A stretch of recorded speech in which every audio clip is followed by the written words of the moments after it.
All right, man, look here. RBT family.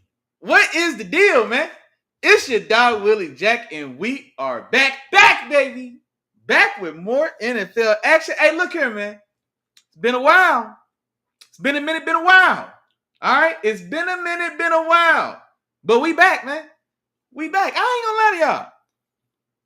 I had to take a much needed break, man. I had to take a much needed break. You know what I mean? The season wears on your dog, man.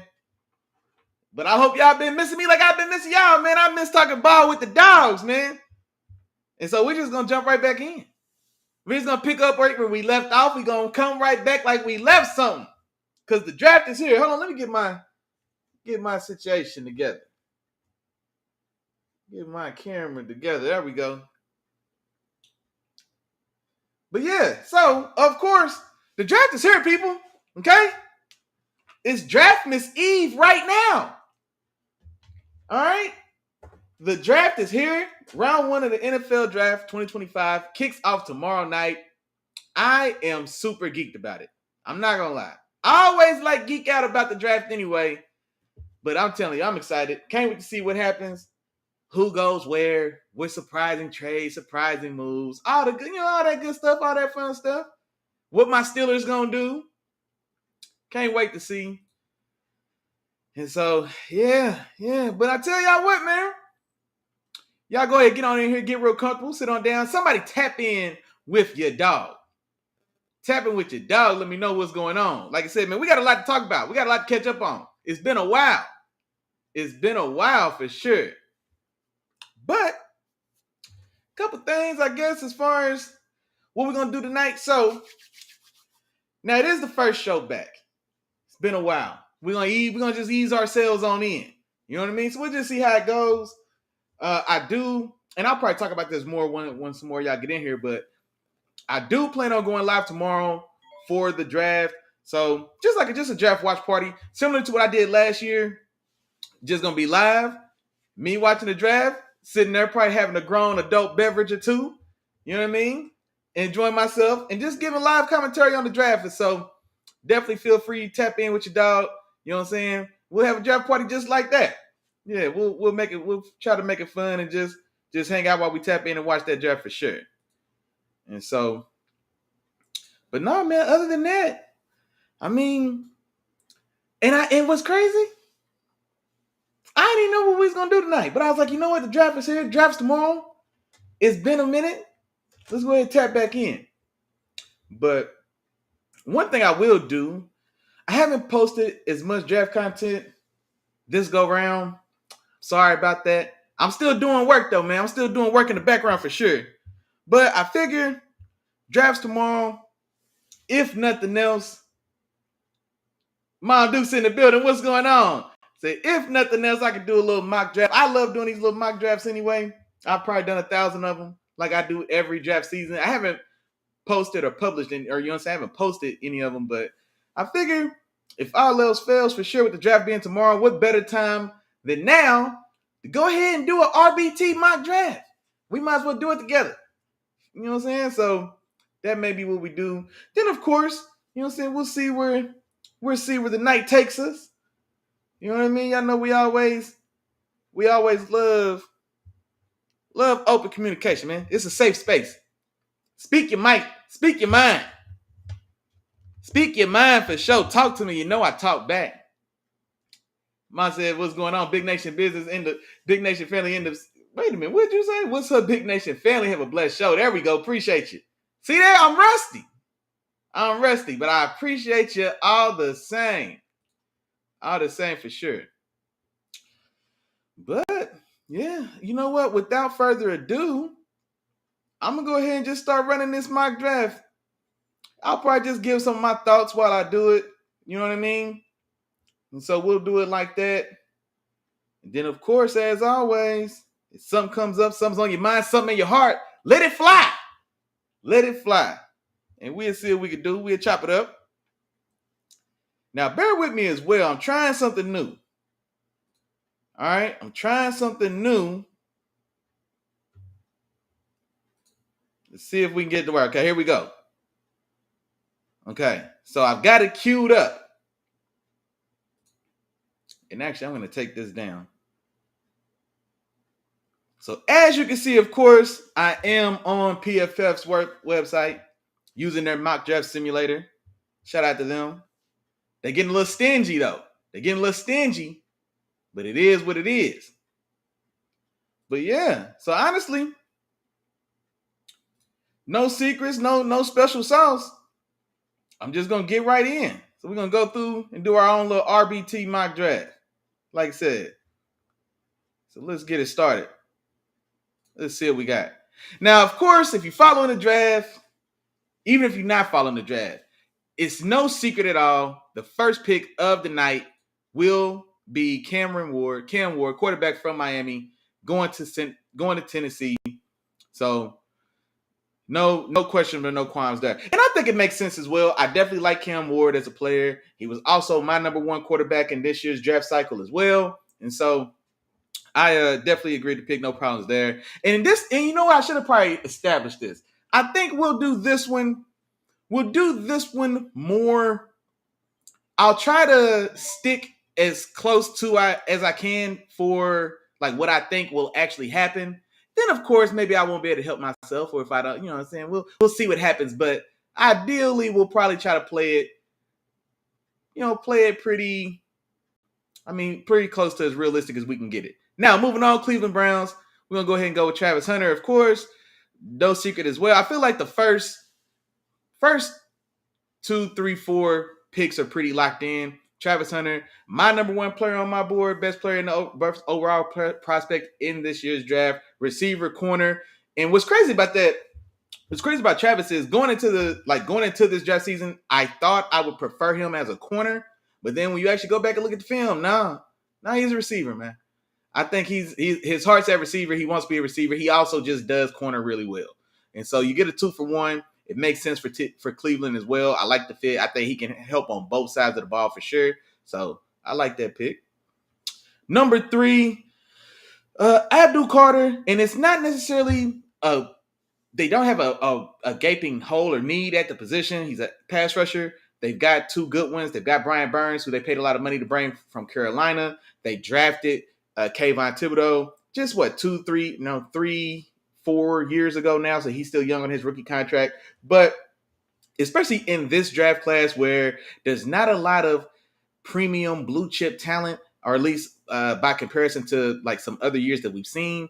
And so true blue chip talents like Abdul Carter right there at the top of the draft. If all else fails, you cannot miss going there. Now, this is one of the first picks of between what's chalk and a pick I just don't agree with. So Will Campbell, left tackle from LSU, has been the pick or is the rumored pick for New England. But I'm not necessarily a fan. I think Armand Membu's a better tackle, better prospect. He does play on the right side. But honestly, that means less and less these days. We see people go from right to left and left to right year after year after year. And so I don't think that should be a detriment for the Patriots as far as just getting the better tackle. But like I said, we're going to try to stick to what we think will happen. And all the signs are pointing to Will Campbell being the pick for New England. Number 5, this one for the longest was shoehorned in for Mason Graham.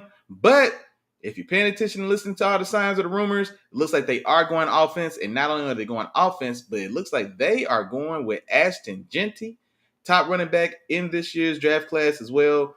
My number one running back on my board also. And also, I wasn't a big ATN fan when he was getting drafted out of Clemson. They picked him in the first round 5 years ago now. Really hasn't panned out. He was getting outperformed by Tank Bigsby, his backup. And so I think they could definitely use an upgrade there. And I'm not mad at that pick. I'm not mad at that at all. The Raiders, team that had been linked, at least in the public's eye, to the Raiders. But it turns out that they've actually had their eyes set somewhere else. I've heard talk in the trenches.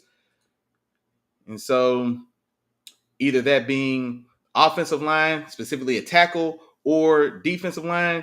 Add to that defensive line with Mason Crosby, Christian Wilkins,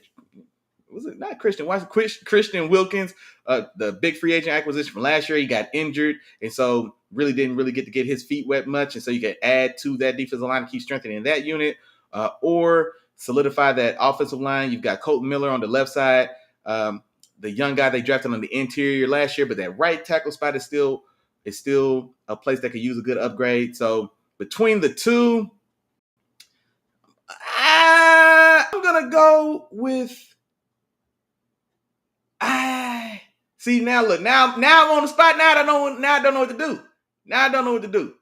I'm gonna go Amar Membu. From what things or the rumors or the way things are going, it looks like they're gonna go with Membu to really solidify that offensive line, and then they'll probably make a move for playmakers just in their next several picks. Running back and receiver, they need both badly. The Jets, I think the Jets were really keyed in on Armand Membu. He goes to the Raiders in this one. So talk for them has definitely been right tackle to finish up that line. I think this is a little early for Kevin Banks. Also, he was a left tackle. Do you move him to right? Like I said, that doesn't bother me as much. Josh Simmons, fantastic left tackle as well, injured. So don't like it here. The other player rumored for them has been Tyler Warren. I'm not as high on Tyler Warren, especially to go in the top 10.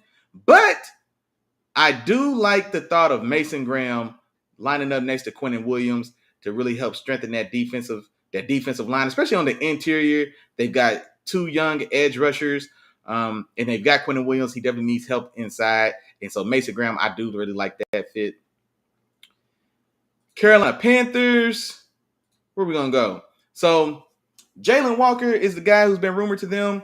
And honestly, he's probably one of the more polarizing players in this year's draft. You either love him or hate him, is how I feel. And honestly, I love him. It's like I think he's definitely like a niche style player. He's not for everyone. He's not for everybody's scheme.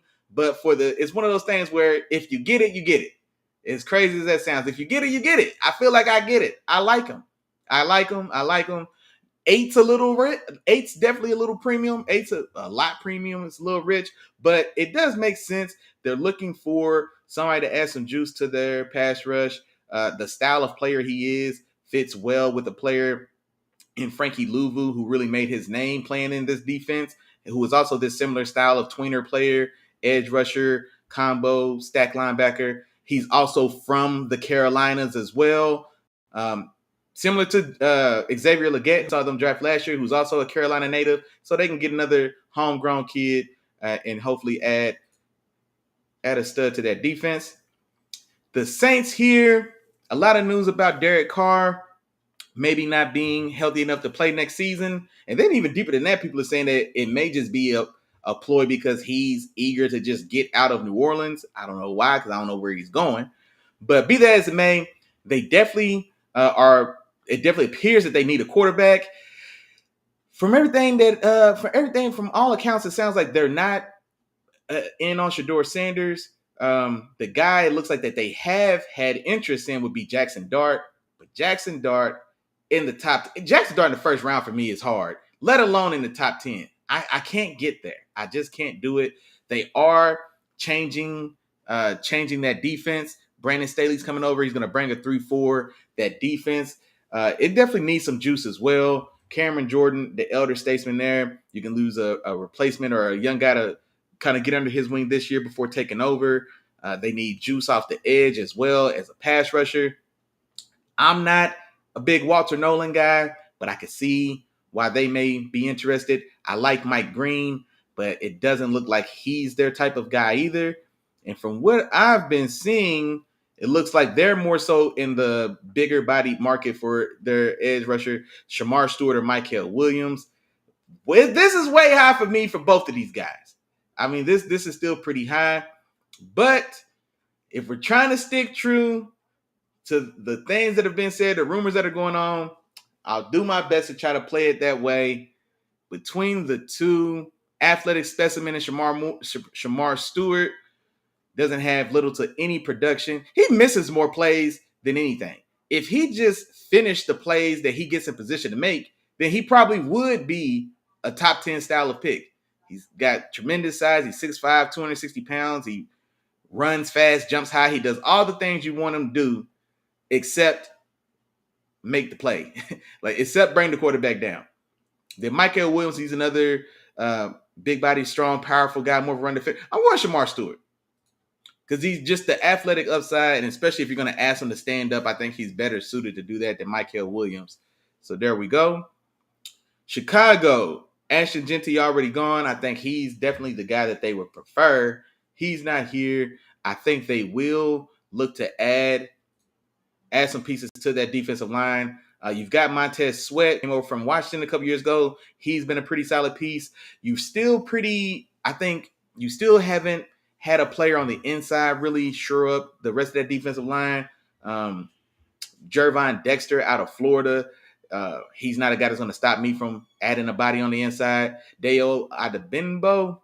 Bow. Did y'all hear the name? Dayo? I'm not even going to say it again. Y'all know who he is. You bring him over in free agency, and he's a guy that he's a bigger body edge, a guy that you may even want to move inside on pass rush downs as well. Now, here's where it gets dicey. Because for me, I don't like it.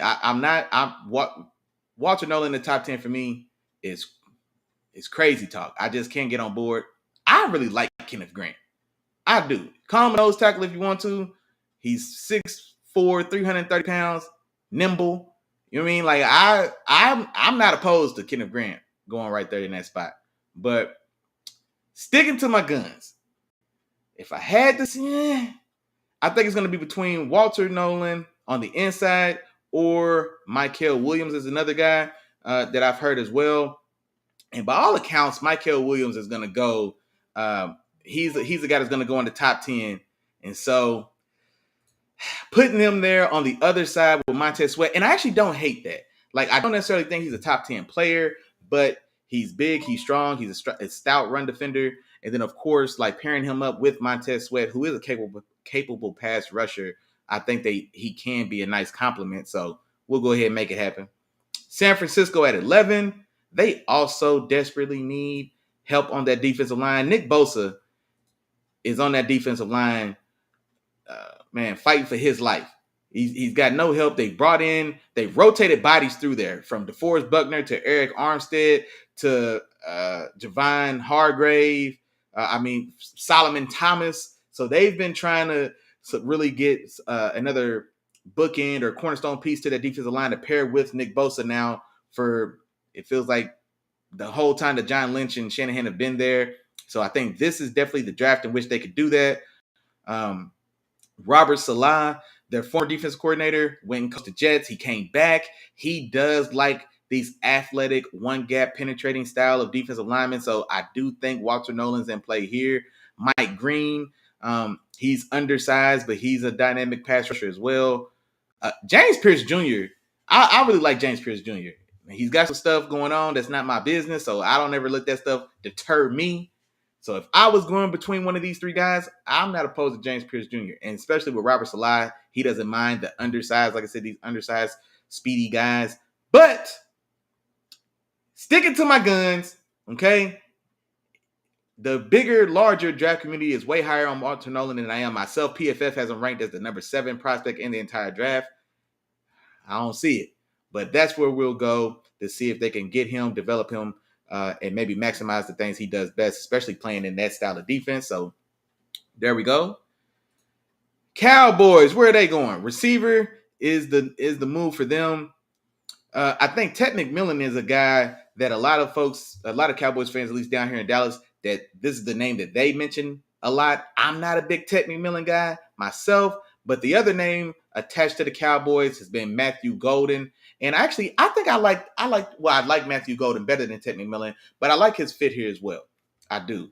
Because I think he's got inside-out versatility. He's a route runner. And honestly, like, I know it's been said before about Dak Prescott's time with Dez Bryant, about how he wasn't necessarily the style of quarterback that likes to just, throw the 50-50 ball. But he was younger. I don't think that's necessarily a problem now, but I do think it is more preferable for Dak to throw to a guy who legitimately gets open. And Matthew Golden is a crisp route runner and a guy that could definitely do that. And so that's where we'll go. Doesn't play as fast as that 4.29 at all, but does has good speed and quickness, though, and gets it done. The Dolphins. A lot of O-line talk here, but I think the better play for them, the more dire need for them is cornerback. Jalen Ramsey is likely on his way out. He may even be traded sometime over the throughout this weekend while the draft is ongoing. Even if he doesn't get traded this weekend during the draft, definitely expect him to be traded before the season starts. And then the rest of that cornerback room without Jalen Ramsey, who's seen better days. You know what I mean? He's on the other side of his heel. Not necessarily an older guy, but he's not the player that he was. And so still very expensive though, but they need help in that cornerback room, regardless if Ramsey was going to be there or not.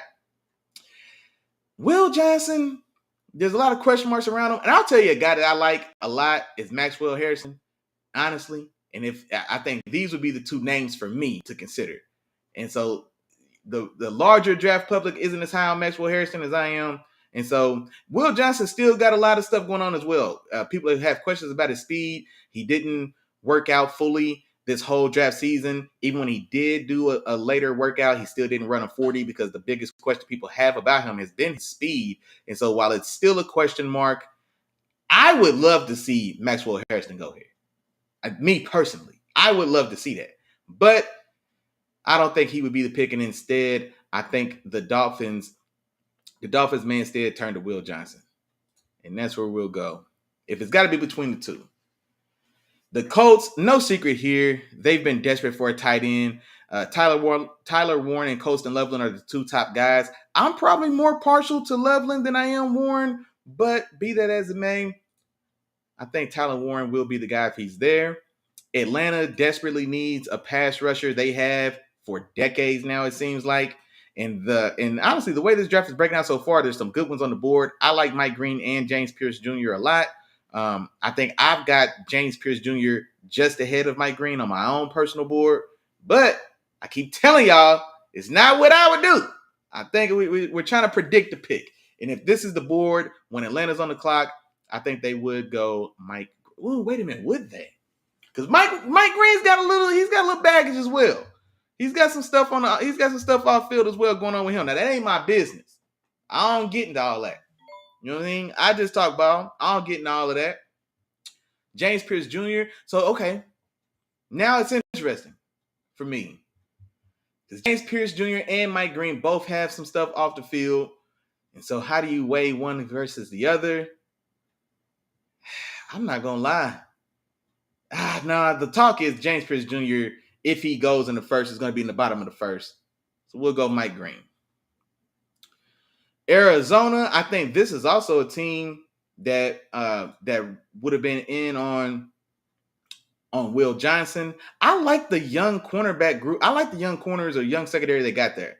So I like their draft last year. I think last year they were one of my favorite drafts of like draft classes of all the teams from last year's draft. I like the young pieces they've got there. I really liked Max Melton a lot. But corner's a need for them. Defensive line has also been a need for them. They've added a lot of veteran guys this offseason in addition to Darius Robinson, who they drafted in the first round last year. So maybe that need is not as dire as it once was. I'll tell y'all a pick that a fit that I really like for them. I would love to see Luther Burden in Arizona as a nice 1-2 punch with Marvin Harrison Jr. Like I think that would be a fantastic pairing. But doesn't look like that's where they want to go. Like I said, I've heard Will Johnson as a popular name here. I'm not too high on Jahdae Barron, so I don't think they'll go there. Another need for them has been that offensive line, solidifying it. They've got the young tackle in Paris Johnson. They could use help at guard or even the other tackle. And actually, for that reason, I'll go Kelvin Banks. I think he can play guard. I think he's definitely got some chops to be a tackle as well. And if anything, I think he may start at guard and then next year he bumps out to right tackle and you pair him with Paris Johnson going forward. The Bengals, they definitely need O-line help as well. Joe Burrow has either been an MVP candidate or he's been injured. It feels like one or the other. That offensive line, over the last few years, they keep trying to rebuild it, and they keep adding pieces to it. Amarius Mims, namely last year, they brought over Orlando Brown as well in free agency. They still need help on the inside at guard. I think Tyler Booker is a guy that that could fit here and slide in and really add some nice. I mean, golly, imagine a line with Orlando Brown, Armarius Mims, and Tyler Booker. My God. So I do like that. They, of course, also really need help on that defense. That defense, which probably has cost them a second Super Bowl run, as poor as that defense has been. So they definitely need some juice there. We know what's going on with Trey Hendrickson. And what they've got going on there. Will he be on the team? Will he not? Does he hold out because they won't pay him a new deal? So there's a lot of questions there. I think Kenneth Grant is a good mix there. I would love to see James. Well, I wouldn't love to see it because I had to play my Steelers play the Bengals, but I think James Pierce Jr. could be a guy there. The Bengals, who also historically haven't really cared as much about offseason rumors or offseason baggage from players, sometimes to their own detriment. But they are a team that's shown that they will take a chance if they believe the talent's worth it. I definitely think it is for James Pierce Jr. myself. But I'll tell you what, I think I would like to see either one of these. Honestly, I think those are both good fits. But I think, Josh Conley Jr. could probably play some guard. I do think I'm going to go with Tyler Booker here. Tyler Booker, fantastic, physicality is definitely the name of his game. Very limited athlete, even for an offensive lineman, even for a large offensive lineman, still tested extremely poor. But watching the tape, man is dominant. He's powerful, strong in both the run and pass game. And I like him added to that line. The thought of him on that line with those other giants, Armarius Mims and Orlando Brown. So we'll solidify that offensive line for Joey B and the boys. Seattle also very desperate for offensive linemen, specifically on the inside. They don't have a guy who could be a legitimate starter, not by my estimation for sure. Gray Zabel is a guy that's listed as a tackle, expected to play either of the interior spots, either guard spot or center. He has a little bit of experience playing all of those. And so he could be an easy fix. Who's that? Hey, man, D-Dot in the building, man. What's going on, man? D-Dot in the building, man. He said, hey, man, it's still Big Nation business. Come on, man. You know what's going on. Yeah, man. Well, it's been a while, man. You know what I mean? I had to take a little break, man. It's been a while, but the draft is here now, man. The draft is here. The draft's tomorrow. I figure I'd go ahead and break. Get us warmed back up, man. Just kind of pop on here, go live, check back in with the folks, man. We're gonna get this thing ramped back up. It's been a little minute. But I figure with the draft being tomorrow, you know what I mean? I might as well do like a little mock draft and just have a little fun with it. Hey, now D-Dot, man. Yeah, I don't know how close you follow the draft, but let me know, man, what you thinking for our Steelers, man. Even a player or a position, dog. What you thinking, man? What do we need to do? Do you think A-Rod's gonna sign? Do you want him to sign? Whether or not if he signs, do you think we should draft a quarterback? Not draft one? What you thinking, dog? I don't know. I'm telling you what. I didn't mind the thought of Aaron Rodgers, but bro, I ain't gonna lie, man. The little interview he did with Pat McAfee, he sound retired. I ain't gonna lie.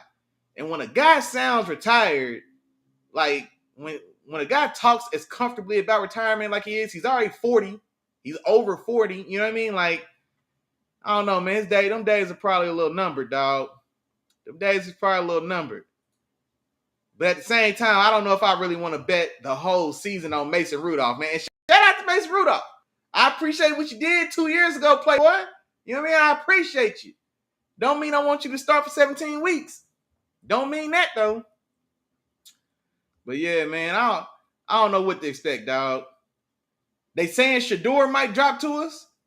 And now they saying even if he drops, we still may not even grab him, man. I don't know, man. I don't know how we could pass him up.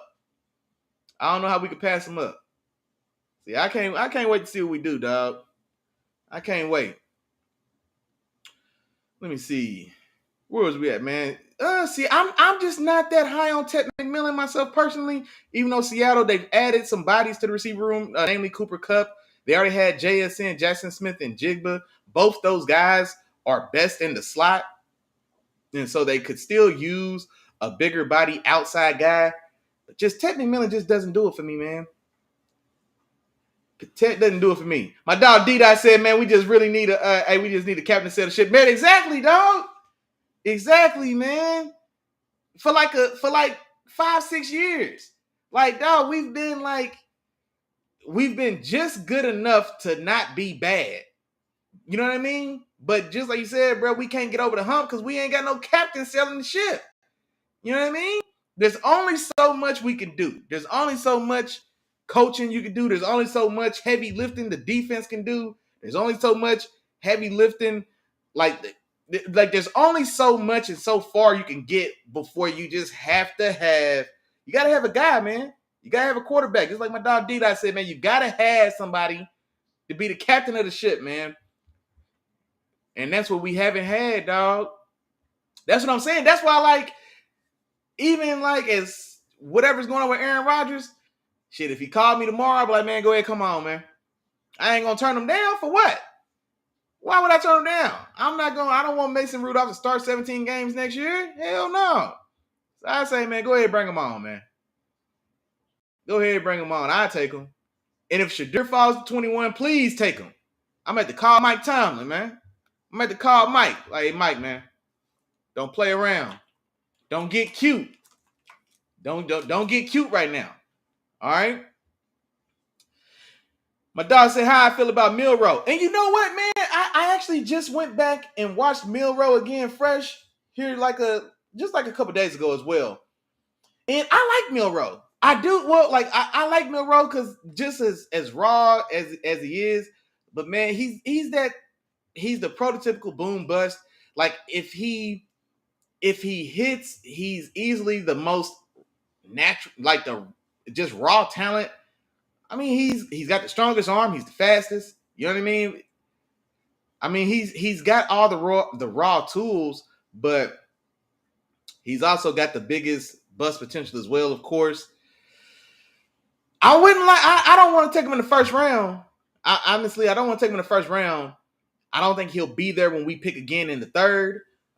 He got invited to the draft though, so like he got invited to the draft and he's going. So that normally means that there's been some discussion that he's expected to go at least in the first, or at the very least early in the second. You know, sometimes guys will have to double dip or come back that second night and go at the top of the second round. So sometimes that happens. But if I'm Jalen Milroe, I'm not going flying to Green Bay, Wisconsin to sit all night with the cameras watching me and then come back tomorrow. So if he went to the draft, dog, it makes me think that somebody told him they come to get him, bro. I don't know. I wouldn't hate it, but it just depends on how we got him. If he's just our straight pick at 21, I don't like it. I just don't think that's good value, and I don't think he moves the needle for us these next 2 years. Like, I think he needs a lot of work. You know what I mean? He needs that Jordan Love treatment. He legitimately needs, you know what I'm saying, to sit and be groomed and help progress under a veteran, the way we saw Jordan Love do under Aaron Rodgers. I mean, we could have said Aaron Rodgers under Brett Favre, but, you know, it is what it is. But we've seen it most recently now with Jordan Love for sure. I think he sat 2 full seasons behind A-Rod. And so Jalen Milroe definitely needs that. But if he gets that, he's that guy. Like, if the right coach gets their hands on him and is able to sculpt and mold him in the way that we've seen happen for Jordan Love, for Patrick Mahomes, right? For Josh Allen, these guys that come in with endless talent, but need to be, you know, groomed and crafted and educated on like how to use all those God-given tools that they got. If that's able to be done, then yeah, he could be. I mean, sky's the limit for him, but I don't know if he'll get there. Like, I don't know if he'll ever be to the level of like Lamar Jackson. I think he's rawer. He's quite a deal more raw as a passer than Lamar was coming out of Louisville. Honestly, he's probably faster. Just straight line speed. If they just lined up and raced in just a straight 40, I think Jalen's faster than him. I do. Yeah. Jalen's a freak, dog. Rainey in the building. What's going on? Appreciate you. My dog D-Dot said he thinks Shedeur is the one. Man, yeah. And I see, like, I definitely like Shedeur. Definitely cheering for Shedeur for sure. You know what I'm saying? Shout out to Coach Prime. When I went back and watched the film, bro, it's hard to watch. But like that scheme, that offense they use in Colorado, Trent Nash, boy, it's high quality Trent Nash, respectfully. But then that offensive line is just horrible. It's hard watching his film, bro, because like you get 5 offensive linemen, right? Just standard. There's 5 blockers. 3 of them take instant losses at the snap, like every snap, like legitimate. I'm talking about he's got free rushers at the snap, at least 50% of the time the ball is snapped. And so like we just don't get to see him have the same like comfortability in the pocket to really like move and groove and do the things that he can do well. I think he's definitely accurate. His arm's not super strong, but I'm not so worried about it because we see there's like how many quarterbacks in the league have a really top tier A+ arm that are like top of the league style of players though. Because there's always like a big arm guy that's the 3rd string quarterback. He can't hit the wide side of a barn, but he can throw it 80 yards. Those guys are everybody. A lot of teams have one of those on the roster. But at the very top of the league, a guy who's considered top 10 with like rocket powered arm, there's only a couple of those guys. Josh Allen, Patrick Mahomes, you know what I mean? Lamar's got a strong arm, but I wouldn't put it in the class with those guys. I think Jordan Love's got a gun, but you know what I mean? So the point I'm making is like you don't have to have an absolute cannon to be a top 10 quarterback. You know what I mean? Or to be just successful. You know what I'm saying? Like we've seen Jared Goff take a team to the Super Bowl. We've seen Brock Purdy take a team to the Super Bowl.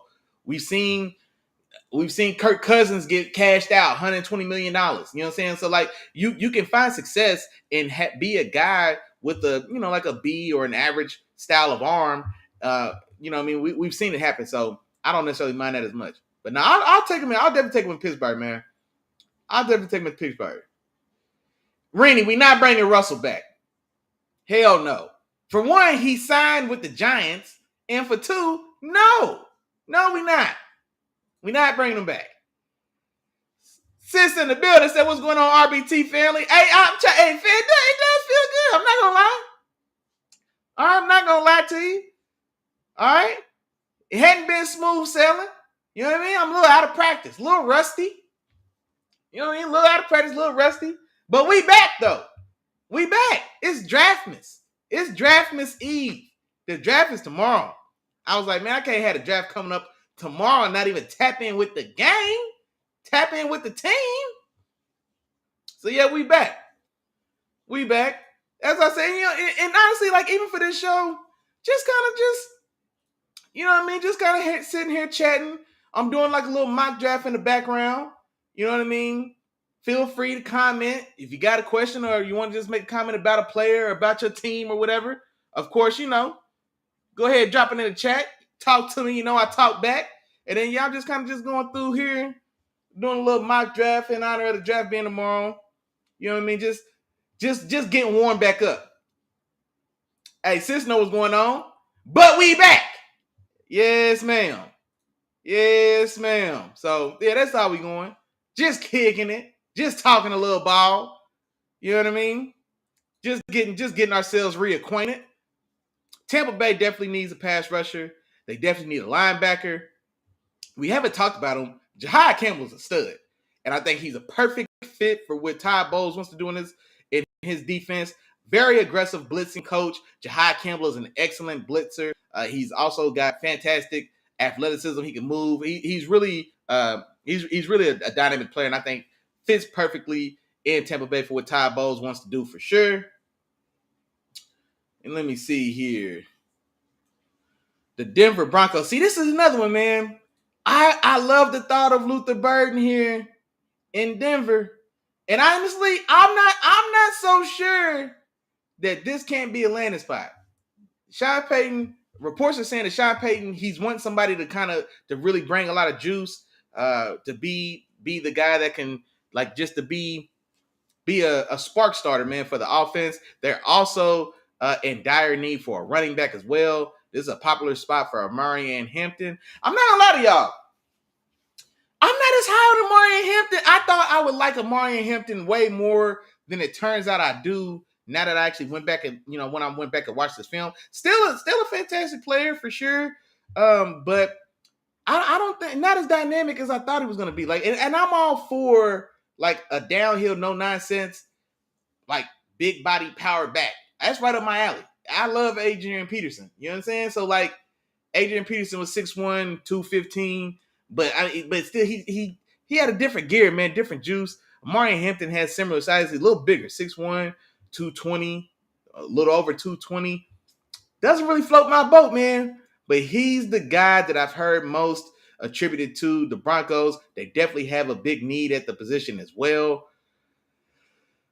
I would love to see Luther Burden there. I'm not going to lie to y'all. I would love to see Luther Burden there. And I think it's possible. But I'll go Omarion Hampton begrudgingly. Begrudgingly so. We started this thing. I said I'm not going to do what I would do. I'm going to do what I think most likely will happen. And if I'm sticking true to that, Omarion Hampton's going to Denver. That's where he's going. Now, the guys are here. D-Dot, man, we on the board, man. My dog D-Dot just told y'all we need a quarterback, and he thinks Shedeur is the one. I don't disagree. Jalen Milroe also still there.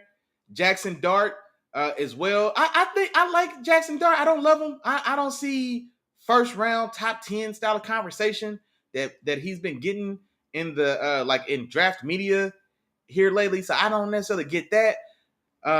Also, we definitely need D-line. Cam Hayward, stud. All right. Stud. But he's getting up there, man. So we need an heir apparent. We need somebody to kind of take the mantle that can also step in and play right now. Kenneth Grant's interesting. I really like Kenneth Grant. Kenneth Grant's interesting, I believe. Also, Derek Harmon. He's dropped a lot. He was in like the top 30 on PFF's rankings until like literally like 4 days ago. Then I think there's been talks that he's got some medical stuff, some medical stuff popping up. So maybe he's going to be injured or hurt, or his medical stuff isn't as clean as we thought it was. And so he's now projected to fall a little bit. I think he's the guy that's probably the perfect fit for what we want to do on the defense, on that defensive line. But you're not going to tell me that a team right now that's scheduled to start Mason Rudolph at quarterback for 17 games, you're not going to tell me that team doesn't want to take a quarterback if there is a viable option available. There's a lot of things we could talk about or say in regards to Shedeur Sanders, what he is, what he ain't. You know what I mean? Like, there's a lot of things we could say. But one thing that we also have to say as well, tough as nails. I think he's deathly accurate with the football. Honestly, he's fearless. He's confident. You know what I mean? And I think he's a guy. I think he's a guy that, like the guys, the other guys have to respect you in the huddle.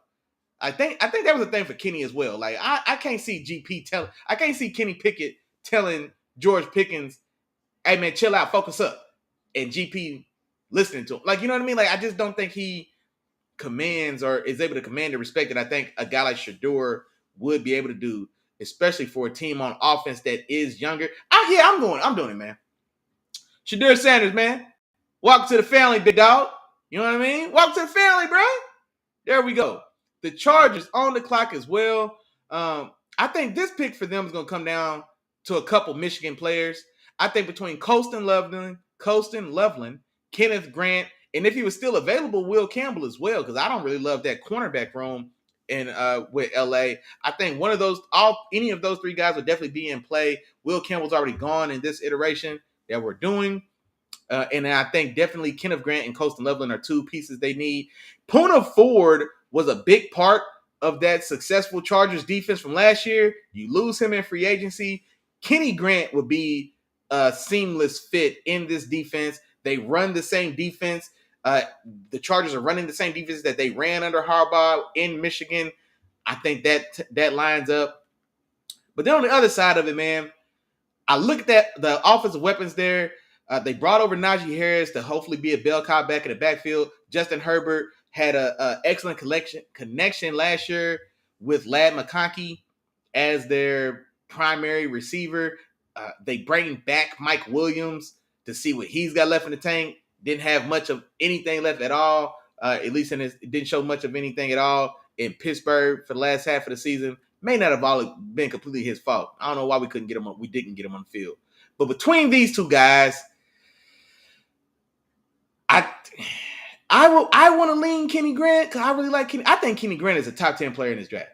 I said it. On my big board, I think he's a top 10 or top 15 at the very least. I want to say he's closer to 10 than he is 20 on my big board. But I'll go Colston Loveland. When Ladd McConkey is the primary receiver, you bring back Mike Williams. Quentin Johnston he's not it. So Colston Loveland, that same offense as well. He can slide in and be a real weapon to help, like I said, to help add some style of weapon to that offense because Ladd McConkey and Justin Herbert in that offense definitely need help. So we'll go there. Green Bay, notorious for refusing to draft receivers. They also have very specific size qualifications on positions. They generally tend to prefer larger receivers. Christian Watson, who's flashed a lot of potential, but he can't stay healthy, man. He's always injured. Ted McMillan is another guy, big body guy, 6'4", 220 pounds, does play the jump ball extremely well, doesn't do much else well, in my opinion. Well, no, I shouldn't say that. He is pretty dynamic with the ball in his hands. I don't know if he's as exceptional as he's getting credit for, but he can make something happen if you put the ball in his hands, and he is special when he has a chance to jump, jump and make a play on a ball. But be that as it may, we'll go receiver there for Green Bay. Let's see. The Vikings here definitely think corner is their primary need. And especially with Brian Flores, man. Brian Flores, he wants to play an aggressive style of defense. He really wants to lock up, man. He came from New England, the Patriots, Bill Belichick, and that's generally primarily like a heavier man style of defense that they run in those places. Jahdae Barron, I'm not super high on, but he's definitely a zone guy regardless. Trey Amos, I think he's rated a little high here, but I do like him as a guy. He's a combo jack of all trades guy. I think he's passable in both man and zone, but I don't think he's special in either. I love Benjamin Morrison, but he's hurt. He's hurt guy. Hip surgery. That's also a very scary injury, man, for a corner, a position that relies so much on athleticism. But I would love Benjamin Morrison healthy to go here for sure. That brings me to Maxwell Harrison and Savon Ravel. Savon, the H is silent. Savon Ravel. I think this is a press man corner for sure. This guy, I think he's a combination guy as well, but a special athlete. I love this guy's film. He's one of my guys. Like if every year people who love the draft, you have my guys. Maxwell Harrison is one of my guys. I like his competitive nature. I like his athleticism. I think he's got good enough size, right at 6 foot, roughly 100 and just shy of 190 pounds. This is going to be the guy for me.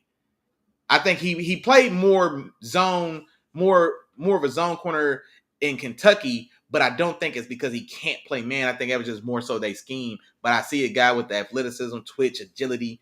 I don't see any reason why he can't be a successful man corner. Houston, shout out to my dog, Terrible Time. No secret, wide receivers and offensive linemen. And then also, it's not listed here, but quiet as kept, I think they need D-line as well, man. They need a real difference maker on the interior of their defensive line. They got two stud ends in Will Anderson and Danielle Hunter. They really need, I think the final piece they need is a dominant 3-tech, man, to really cap off that defensive line. So we'll put defensive interior up there as well. Let me see. Easy connection here would be Emeka Egbuka, receiver from Ohio State, played with C.J. Stroud. They did bring over Christian Kirk. They still have Nico Collins there. Tank Dell's likely going to miss this season. Man, see, I wouldn't mind Kenneth Grant here as well. I know I said 3 tech, but Kenneth Grant, he isn't your average 1 tech or nose. He's got some real wiggle, some real move. Damn good athlete, especially to be 330, almost 340 pounds. Y'all gonna let me talk myself into that now. Y'all be careful. Josh Connolly as well, tackle, young guy tackle, thought of very highly. Also has some guard flexibility, people are saying. But I think it's gonna come down to, oh man, our tackle board got a little ugly on us. Josh Simmons is a fantastic prospect as well, but he's injured, coming off of a knee injury. They're thinking there may be issues with the knee as far as whether or not. Well, I don't like getting it. That ain't my business.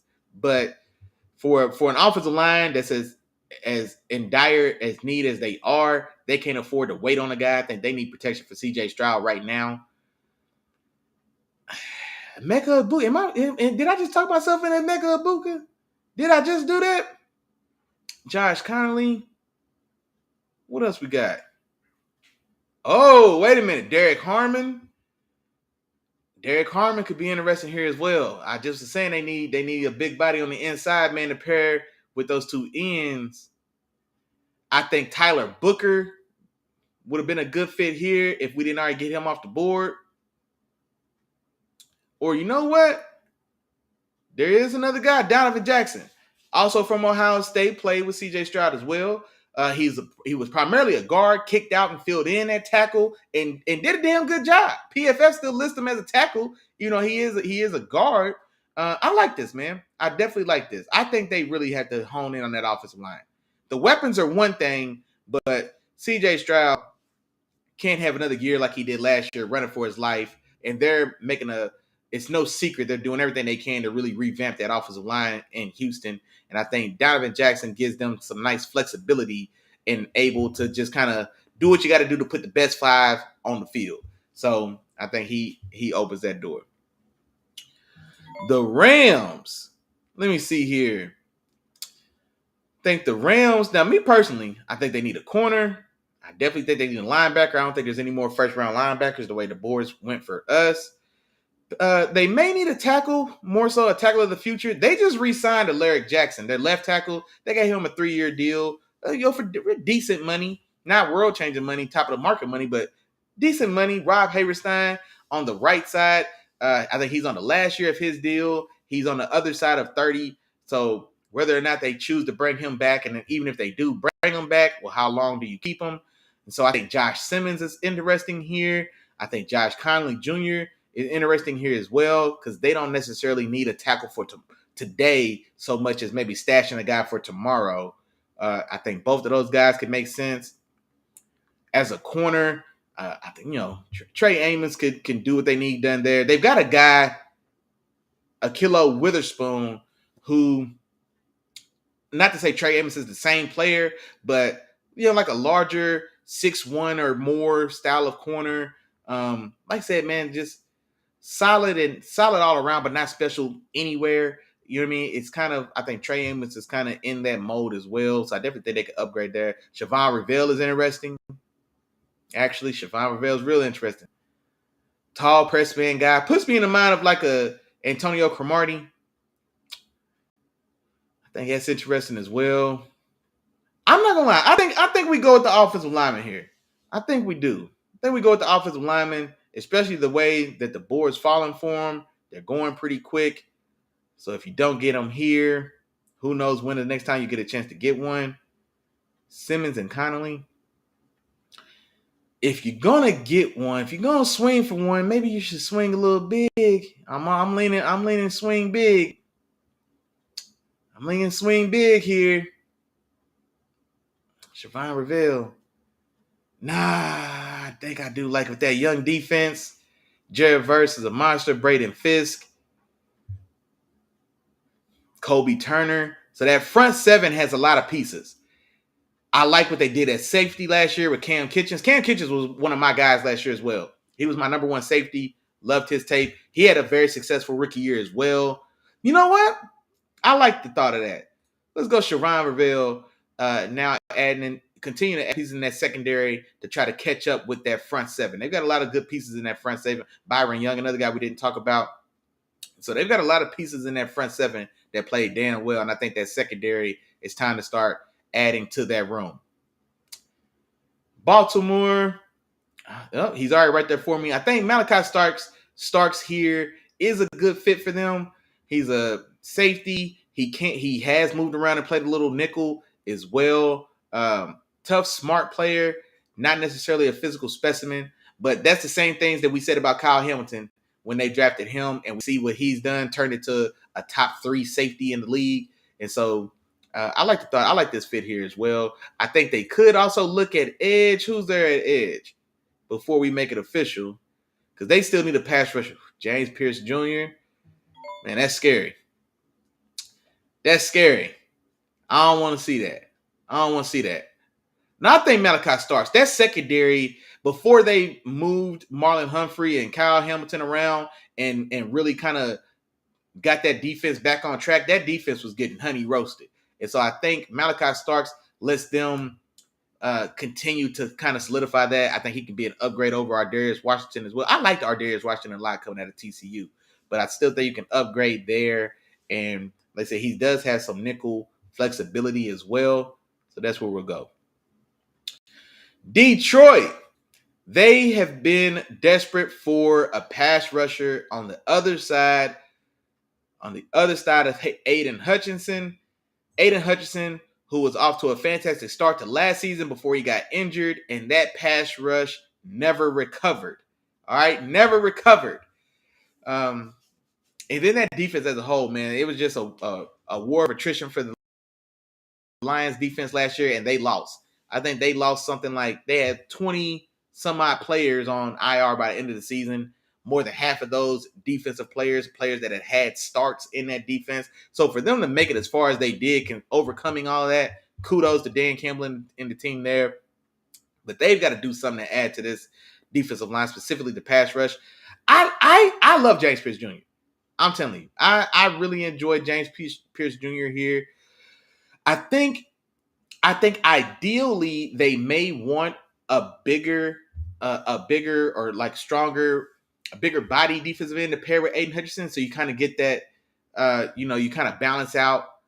You balance it out. You've got a stouter kind of base, strong side defensive end to pair with Aiden Hutchinson.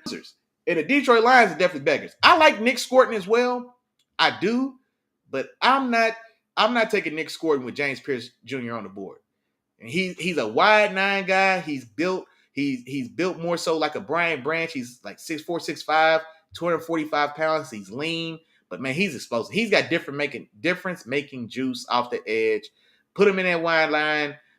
Put Aiden Hutchinson on the other side, and let them two race to the quarterback. That's what we'll do. Washington also needs a running back. I think it's time to upgrade what they've had there in Brian Robertson Jr. Respectfully, no disrespect to your homeboy. Trayvon Henderson is a guy that's got a lot of buzz as a potential sneaky addition to the first round. I like Trayvon Henderson. I do. I didn't like him as much as I thought I would when I went back and watched the film. I'll tell y'all who I like a lot. Outside of Ashton Jeanty, of course. But my favorite back was R.J. Harvey. I had R.J. Harvey. He was my RB2. Behind Ashton Jeanty, ahead of Amarion Hampton, R.J. Harvey's a guy, man. R.J. Harvey's a stud. But don't think he's going to go there. I think Trayvon Henderson is interesting here. He's speed. He's a slasher. Fantastic pass protector. Best pass protector in the draft. And he's not a big guy. He's like 5'11", 205, and he puts boys to sleep. My God. They also desperate for a pass rusher as well. I'm not a big Ezraku guy. He's more of a pass rush specialist, a third down guy. I don't think he's a down in, down out starter. Nick Scorton is also interested, but I just don't think he's a more floor than ceiling guy. And I just think that there's just not as much upside on that pick. So for me, this is coming down to Scorton, I guess technically Ezraku, and I won't lie, man. I won't lie. Let me take another peek. I think Trey Amos might be interested here to add to that corner room. Marshawn Lattimore had a rough go of it last year coming off that injury. Mikey Sanders still was nice. Let's see, safety. They definitely need a safety as well. This is not a great safety class. The guy who had all the steam when we started the draft process, where's that? Nick Eamon-Wari. That steam has since cooled back off. His name has calmed back down. If he is gonna go in the first round, I think there's a couple specific defenses, specific spots that work or that fit him or that can maximize and get the best out of him. Washington's one of those places, I think, with Gus Bradley being their coach. And so, I think that could be interesting. But I'm not gonna lie. Talking it out, I think I'm gonna go TreVeyon Henderson. I'm not gonna lie. I like the thought of him in that offense, where he could be, he could be dynamic in as a receiver out the backfield, really complimenting his speed and explosiveness, really complimenting Jaden Daniels, the young stud they got there. Fantastic pass protector, my guy, a real life bodyguard, even as a smaller back. And where there's smoke, there's fire. There's been a lot of talk about him being RB2 on a lot of NFL boards and even being in consideration at pick 20 for Denver. And I wouldn't hate that necessarily. We'll go TreVeyon Henderson. Add some juice to that backfield. And like I said, just keep adding a dynamic weapon, putting dynamic weapons around Jaden Daniels. Buffalo for me, they definitely still need D-line. They just haven't been able to get the D-line together. I think they also need corner.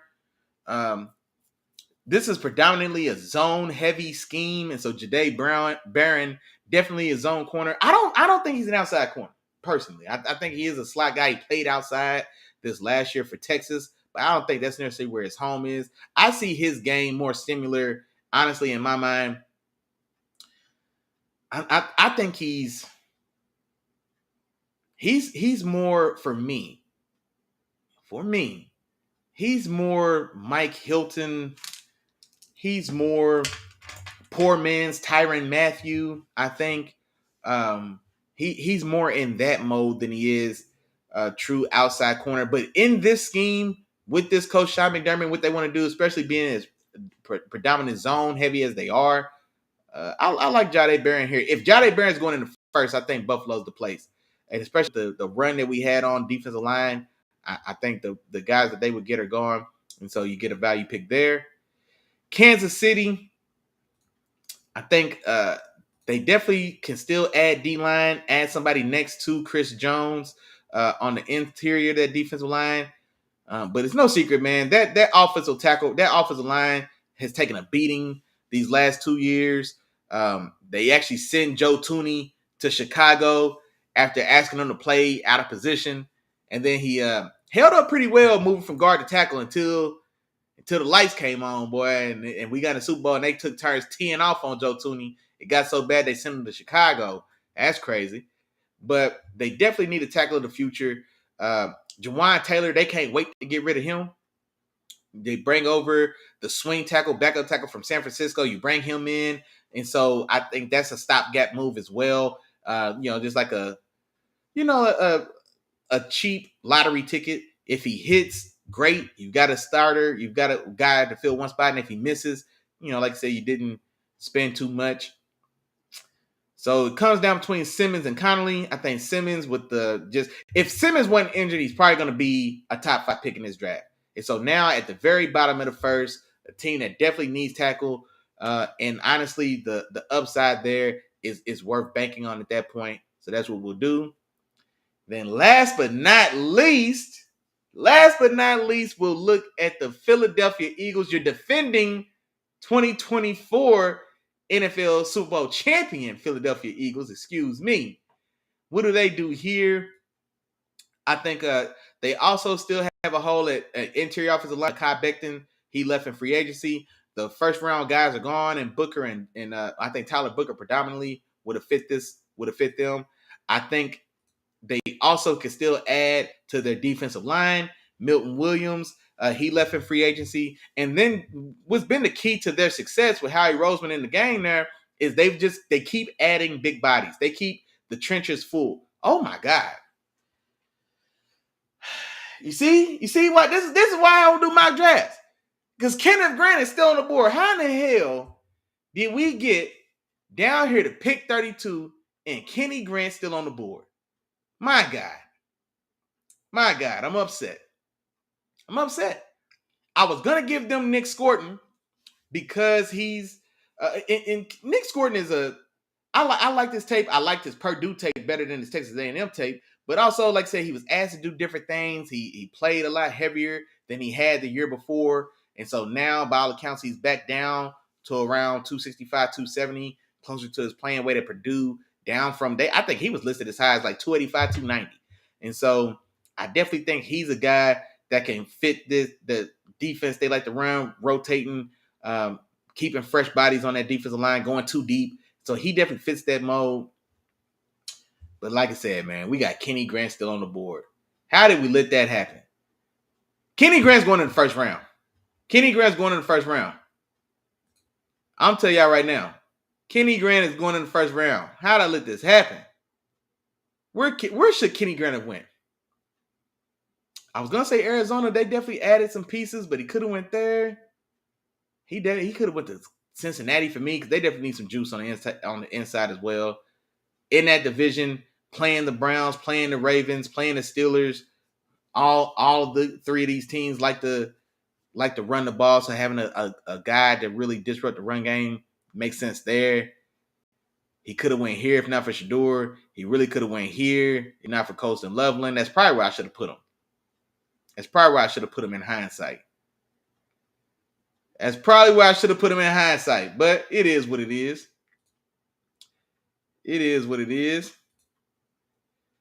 But yeah. No, so like I said, just kind of easing back in. It had been a while. Like I said, it's been a while. The draft just kind of snuck up on me, and before I knew it, the draft is tomorrow night. Hadn't been in here to chop it up with the gang. Hadn't been in here talking no ball in quite a while, so I figured, okay, let's go ahead and kind of ease back into it. Just kind of, reintroduce myself a little bit. Get me back in your algorithm. You know what I'm saying? So appreciate that for sure. Now tomorrow, for the actual draft, I am going live, man. I'm going to be live for the draft tomorrow, similar to what I did last year, just live telecast, just like a live little watch party. I'm going to be just chilling, watching the draft. I'm sure your dog is going to bound to be having an adult beverage or two. That's what I meant to say. I'm going to have an adult beverage or three. All right. And I'm going to sit back, I'm kicking, I'm enjoying and watch this draft. I'm going to commentate live, giving all my thoughts and breakdowns as the picks come in. So tap back in with your dog tomorrow night. You know what I mean? Tap in. We'll watch the draft together. Have a good time. You know what I'm saying? Talk a little, what. Y'all know how we do. But like I said, man, other than that, we'll go ahead and wrap it up tonight. Like I said, I know this is just kind of impromptu. No forewarning. You know what I mean? Like, just, I got, it hit me. The draft's tomorrow. Got to get on here, talk some ball with the dogs. But yeah, we finna get the party back started for sure. But appreciate everybody that came out tonight to tap in with your dog. Shout out to Mon Deuce for sure. Appreciate you, lady. You know what I'm saying? My dog D-Dot, hold it down, man. Big Nation business. Still in the building, man. I appreciate my dog for sure. Auntie was in the building for sure. Appreciate you. Sisters in the building as well. Also appreciate you as always. And y'all know what's going on. Y'all can say it with me at home. If I forgot to say your name, charge it to my head and don't charge it to my heart because I'm thinking about you, big dog. Definitely, like I said, appreciate all the love support as always. And do not forget, one more time, we will be back tomorrow night, round 1, 2025 NFL Draft. I cannot wait. Tap in with your dog. I will see y'all then. Until then, y'all have fun. Y'all be safe. Enjoy the rest of y'all night. Peace.